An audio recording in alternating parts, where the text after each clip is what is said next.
आज सीमा जब सुबह सुबह उठी तो खिड़की से बाहर देखते ही उसका चेहरा मुरझा गया। अरे कहाँ चले गए? कल तो यहीं थे। इतने महीनों से रोज सुबह दोनों को देखना उसकी आदत सा बन चुका था, और आज जब दोनों अपनी जगह पर नहीं थे तो सीमा को कुछ खाली खाली सा लग रहा था। सुबह सुबह बस वो दोनों सामने देख जाते तो सीमा का रोम रोम पुलकित हो उठता था, सुसावित हो उठती थी उसकी सांसें। मन एक अद्भुत खुशी महसूस करने लगता, और सबसे खास बात इन सबका सकारात्मक प्रभाव पड़ता उसके मन मस्तिष्क पर, और कलम खुद ब खुद कोई गीत लिखने लगती। पता नहीं क्या जादू था उन नरगिसी फूलों में, बस देखते ही मन मचल उठता। शायद असीम का असीम प्यार भरा था उनमें। आखिर उसी ने तो सीमा के जन्मदिन पर यह गमला उसे उपहार में दिया था, और फिर दोनों ने मिलकर उसमें नरगिस फूलों का यह पौधा लगाया था। देखो ना सीमा, तुम्हारे लिए एक काम सौंपा कर जा रहा हूँ। कल ही मुझे कंपनी के एक प्रोजेक्ट के लिए दुबई निकलना पड़ रहा है। बस 6 महीने की ही तो बात है, फिर आते ही झट मंगनी और पट ब्याह। बस तब तक मेरी यादों को इस पौधे में संजोती रहना। असीम को सीमा को बातों में उलझाना बड़े अच्छे से आता था।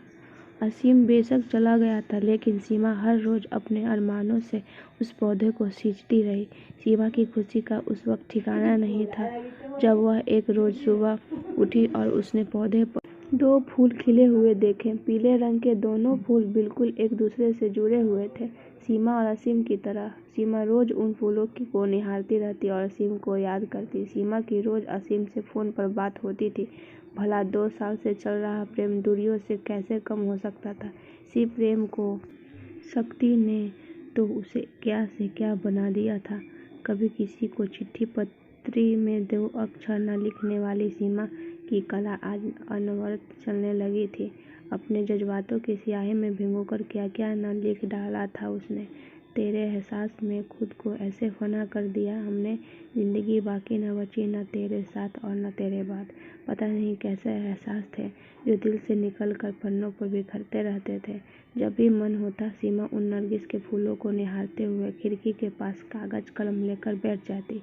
माँ जब डांटना शुरू कर देती तब सुध पड़ती कि कुछ खाना भी है और घर का काम काज भी देखना है।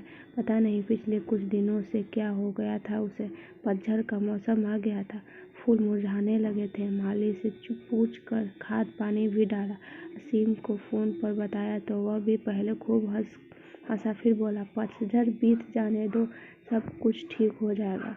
सीमा फिर भी आश्वस्त नहीं हो पा रही थी। अब तो बसंत की बहार भी छाने लगी थी, चारों तरफ एक मीठी बयार बहने लगी थी, लेकिन फिर भी सीमा को कुछ सही नहीं लग रहा था। आज भी उन फूलों को देखे बिना बेचैनी बढ़ रही थी। सीमा कागज कलम फेंक कर बाहर आ गई थी और गमले के आसपास ही चहलकदमी करने लगी। कुछ समझ नहीं आ रहा था कि क्या हो रहा है। इसी सोच में उसे यह भी ध्यान नहीं आ रहा कि काफ़ी देर से बाहर की घंटी बज रही है। सीमा कहाँ खोई हुई हो? दरवाजे पर कब से घंटी बज रही है, ध्यान कहाँ है? माँ ने दरवाजे की ओर जाते हुए पूछा। इससे पहले कि सीमा संभाल पाती, दरवाजे पर असीम खड़ा था, मुस्कुराते हुए हाथों में नरगिस के फूल लिए।